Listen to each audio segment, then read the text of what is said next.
Skin care విషయంలో ఎక్కువగా breakouts అవుతున్న వాళ్ళు లేదా పస్ లాగా యాక్ని ఎక్కువగా ఫామ్ అవుతుంది, ఎండాకాలం మరింత జిడ్డయిపోతుంది మొహం అనుకునే వాళ్ళు ఖచ్చితంగా సిటిఎం ప్రొసీజర్ని ఫాలో అవ్వండి.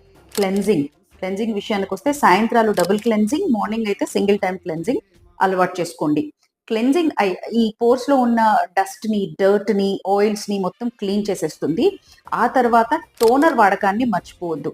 టోనర్ స్కిన్ క్వాలిటీని చాలా బాగా ఎన్హాన్స్ చేస్తుంది. ఓపెన్ పోర్స్ ని తగ్గించడంలో ఎంతగానో హెల్ప్ అవుతుంది. టోనర్ అయిపోయినాక మాయిశ్చరైజర్ ఖచ్చితంగా వాడాలి. టోనర్ యొక్క గుడ్ క్వాలిటీస్ అన్నిటినీ కూడా లాక్ చేయడంలో మన మాయిశ్చరైజర్ బెస్ట్ సీలెంట్ గా హెల్ప్ అవుతుంది. అలాగే ఫైన్ లైన్స్ నివారించడంలో కూడా మాయిశ్చరైజర్ చాలా హెల్ప్ అవుతుంది. పగలు రాత్రి మాయిశ్చరైజర్ ఖచ్చితంగా పెట్టుకోండి. ఈ మూడు, ఈ సిటిఎం క్లెన్జింగ్, టోనింగ్, మాయిశ్చరైజింగ్, ఇవి మూడు ప్రాపర్ గా పాటించి చూడండి. మీ బ్రేక్అవుట్స్ కి చాలా మంచి రిలీఫ్ లభిస్తుంది.